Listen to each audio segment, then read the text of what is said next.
Most people assume wealth belongs to the smartest person in the room, the one with the elite degree, the high paying title, or insider knowledge. That assumption sounds logical. It is also wrong. In 2014, a man named Ronald Read passed away. He worked most of his life as a janitor and a gas station attendant. No startup exits, no Wall Street career. When his estate was settled, it turned out he had quietly accumulated $8 million. No lottery, no inheritance. Just consistent behavior over decades, and the slow effect of compounding. That story creates discomfort because it contradicts what people expect. If intelligence or credentials were the main drivers of wealth, that outcome should not exist, but it does. And it exists more often than people realize.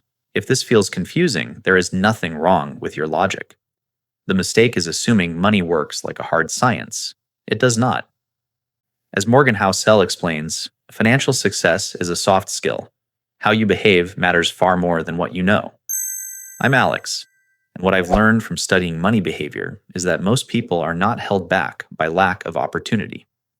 They are held back by invisible psychological rules that quietly shape how they earn, spend, and react to money. In this video, we are going to walk through 7 limiting beliefs that control those behaviors. If you do not see them, higher income will not change the outcome. Left unchecked, these beliefs follow you to every income level. The numbers change, the pressure stays. If this already challenges how you think about money, tap the like button so more people see this kind of breakdown. Confusing spending with progress. One of the earliest money mistakes people make is subtle. It does not feel reckless. It feels responsible. You get a raise or your income becomes more stable. The first instinct is not to save or invest. It is to upgrade. A newer phone because the old one feels slow. A better car because the commute feels long. A nicer apartment because you are at that stage now. None of these purchases feel irrational on their own. The problem is what they signal to your brain. Spending starts to feel like forward movement. Each upgrade feels like proof that life is improving. But nothing structural has changed. The income came in, and the money went right back out. The pressure to maintain that new baseline quietly locks in. This is why people often say, I make more than I used to, but I don't feel ahead. The spending absorbed the progress before it had time to compound. The raise did not create freedom, it created maintenance. This belief is reinforced everywhere. Advertising tells you that growth looks like consumption. Social comparison turns upgrades into expectations. Over time, you stop measuring progress by what you own or control, and start measuring it by what you buy. From the outside, it looks like success. Internally, it feels like running in place. The issue is not that spending is bad.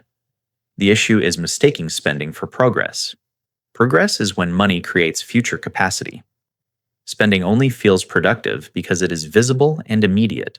Until this belief is questioned, higher income does not lead to wealth.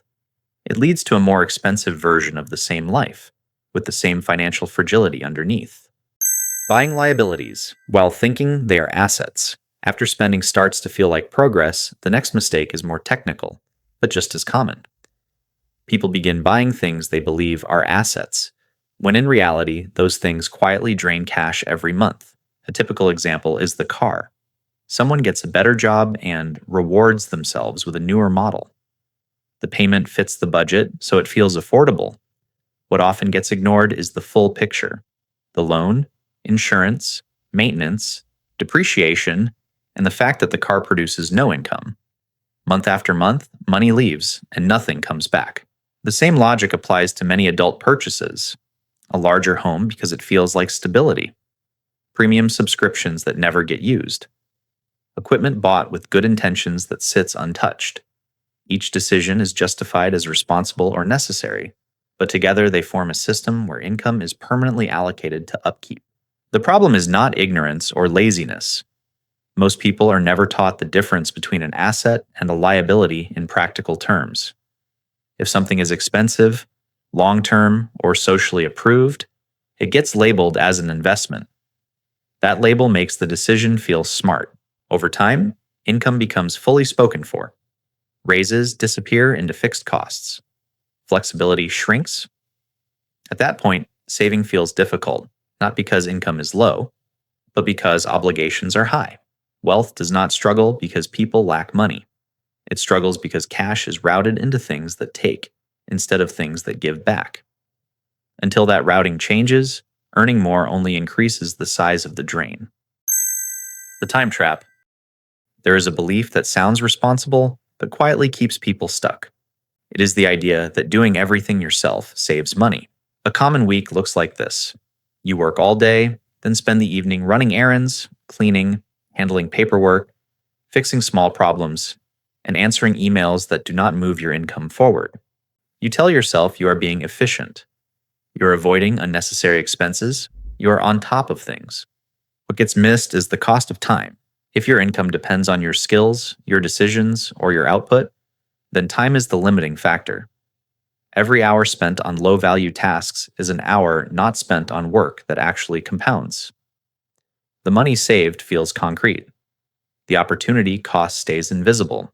This is why people often feel busy but financially stalled. They are exhausted, not leveraged. Wealthy behavior is not about working less. It is about protecting high-value time. That is why people who understand this start outsourcing earlier than feels comfortable. Not because they are lazy, but because they want their energy focused where it matters. The shift usually feels uncomfortable at first. Paying for help feels like a loss. But over time, something changes. Work becomes clearer, decisions improve. Income grows because attention is no longer fragmented. People who stay trapped here often believe they cannot afford help. In reality, the reason they cannot afford help is because they never free up the time required to earn more. Until time is treated as the scarce resource it is, money stays capped no matter how hard someone works. Loss aversion. There is a reason people stay in situations they already know are not working. It is not weakness, it is wiring. Think about a job you should have left earlier. You saw the ceiling. You knew the role was going nowhere. But each month you stayed felt safer than the idea of starting over. Quitting would mean giving something up, even if what you were giving up was holding you back. That instinct shows up everywhere with money. People hold on to losing investments because selling would make the loss real. They keep paying for subscriptions they do not use because canceling feels like admitting a mistake. They avoid negotiating pay because rejection feels worse than settling. Psychologically, losing hurts more than winning feels good. The brain is designed to protect what it already has, not to optimize future outcomes. That bias once kept humans alive. In modern finance, it keeps people stuck. What makes this dangerous is how reasonable it feels. Caution gets confused with wisdom. Stability gets confused with progress. Over time, fear quietly becomes policy. The cost is not always obvious. Staying too long in a bad decision drains time, energy, and momentum. The loss compounds quietly in the background. People who break out of this pattern reframe losses differently. They stop seeing them as failures and start seeing them as tuition. Money spent on a bad decision becomes information gained, not identity damage. Until loss is reframed this way, the safest option always wins, and the safest option rarely leads to wealth. Scarcity mindset. Scarcity does not always look like being broke. Often, it shows up as constant caution, even when the numbers say you are fine. You might recognize it in small decisions. Hesitating to invest in a tool that would save hours. Delaying learning because it feels expensive. Keeping money parked just in case, even though it is slowly losing value. None of these choices feel irrational in isolation. The common thread is fear of running out. When the brain believes resources are scarce, it shifts into protection mode. Short-term safety becomes the priority. Long-term planning gets harder. Every decision is filtered through. What if this is a mistake? This mindset often develops after financial stress. Growing up with instability. Watching parents worry about bills. Experiencing a period where money felt fragile. The behavior lingers long after the situation improves. The problem is that scarcity shrinks opportunity. People delay investing, avoid calculated risks, and miss chances that require upfront cost, but offer long-term return. They stay liquid, but stuck. Abundance thinking does not mean reckless spending. It means recognizing that money, skills, and opportunities are renewable. It allows someone to ask better questions. Instead of, can I afford this? The question becomes, how could this pay off over time? People who shift out of scarcity do not suddenly feel fearless. They simply stop letting fear make the final decision. That shift restores clarity. Until scarcity is addressed, even high earners behave like they are one emergency away from collapse. The income grows. The mindset does not. The wealth ceiling. At some point, many people notice something strange. No matter how hard they work, their income seems to circle the same range. A good year is followed by a setback. A raise disappears. A bonus turns into new expenses. It feels random, but it usually is not. This is the wealth ceiling at work. Everyone carries an internal idea of what level of money feels normal for them. It is shaped by upbringing, early jobs, and social environment. That number becomes a reference point. Anything below it feels stressful. Anything above it feels unstable. You can see this when income rises quickly. Instead of feeling calm, anxiety increases. People start spending more, taking on commitments, or making careless decisions.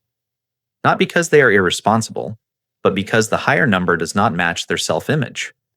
The system corrects itself. This is why windfalls disappear so often. It is also why some people quietly sabotage opportunities they claim to want. A bigger role feels intimidating. A higher price feels undeserved. Growth creates internal friction. The ceiling is not about capability, it is about identity. People who break through it do not suddenly gain confidence. They slowly update how they see themselves. They get used to handling larger numbers without emotional reaction. They practice sitting with more responsibility instead of trying to get rid of it. Until that internal adjustment happens, income can rise temporarily, but it will always drift back toward what feels familiar. Wealth cannot outgrow self-concept. The ceiling has to move first. Money scripts. At the deepest level, all of these patterns trace back to something most people never examine. The story they learned about money before they were old enough to question it. Think about the phrases you heard growing up. Money doesn't grow on trees. We can't afford that. Rich people are greedy.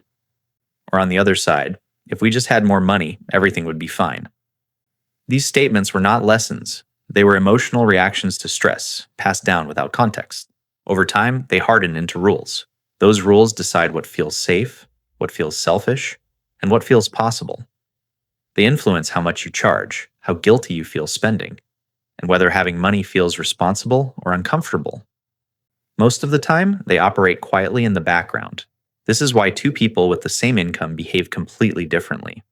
One saves obsessively and still feels anxious. The other spends freely and feels entitled. The difference is not intelligence. It is the script running underneath. Money scripts are powerful because they feel like truth. Challenging them can feel disloyal or irresponsible, even when the behavior is clearly not working. People who change their financial outcomes eventually rewrite this internal narrative. They replace inherited beliefs with intentional ones. Money becomes a tool instead of a moral test, a resource instead of a source of shame or security. Until that rewrite happens, every other strategy struggles. You can learn tactics, earn more, and still fall back into the same patterns. The script always wins unless it is consciously replaced. Key takeaways. Wealth rarely breaks down because of income or intelligence. It breaks down because of invisible rules that shape behavior long before math gets involved. Spending can feel like progress. Liabilities can look like assets. Time can be traded away without noticing the cost. Fear of loss can feel like caution. Scarcity can persist even when money grows. Identity can quietly cap earnings. And underneath all of it, early money stories keep running the system. If you want different financial results, start by changing the rules, not just the numbers. If this helped clarify something you have felt but never named, subscribe for more calm, honest breakdowns like this.